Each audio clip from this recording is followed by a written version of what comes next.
Was it also a setup to set up Donald Trump Jr.? I mean, what is this subpoena of Donald Trump Jr. coming out of your colleagues and the Senate Intel Committee? As I understand it, this subpoena relates to what Michael Cohen said about some meetings and about the Trump Tower in Russia. All I can say is that Richard Burr is a very good friend. He's trying hard to be bipartisan. But anything based on what Michael Cohen said is worthless testimony. Michael Cohen is a worthless witness.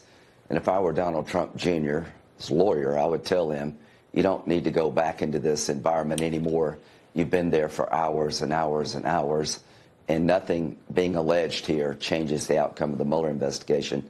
I would call it a day. Donald Trump Jr. should find solace in the fact that Lindsey Graham isn't his lawyer, because giving the advice to defy a congressional subpoena is not good advice. To be clear, if Don Jr. does opt to defy the subpoena, which he has threatened to do, he could be held in contempt of Congress, which could mean either daily fines until he complies or even jail time. But Graham's excuses are tenuous at best. Don Jr. already having showed up and testified for hours doesn't preclude him, or anyone else for that matter, from having to testify again. Hours and hours and hours is not the threshold for not testifying any longer. Lindsey Graham never spoke up and dismissed Hillary Clinton in the middle of what would be an 11-hour sham Benghazi hearing. And so having new information surface in the aftermath of the Mueller report's release is certainly not cause for Congress to take its foot off the gas in its oversight of this administration. But all of this pales in comparison to why Trump Jr. was hit with a subpoena.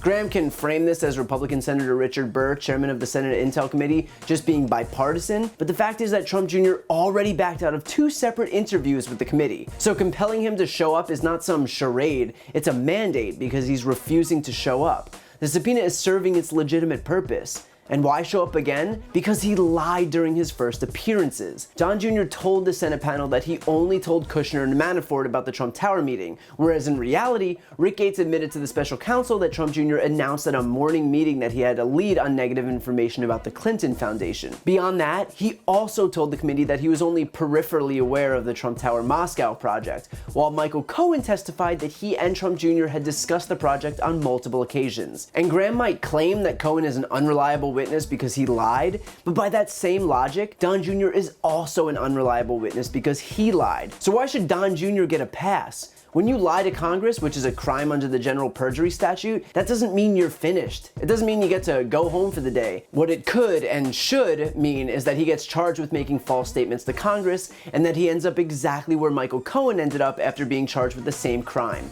In jail. But none of that matters to Lindsey Graham, because the fact that a sitting senator just proposed defying a congressional subpoena to protect his golf buddy's son is a testament to just how much he and the Republican Party value the law that they swore to uphold. After 2 years of performing exactly zero oversight of an administration that the Mueller report showed has engaged in a slew of wrongdoing, 10 instances of obstruction of justice, of cooperating with a hostile foreign power to meddle in our election, Republicans are in a complete meltdown over the prospect of actually following the law and holding members of their own party to account. Lindsey Graham has shown that he cares about the law as much as Don Jr. does, which isn't something I'd want too many people to know.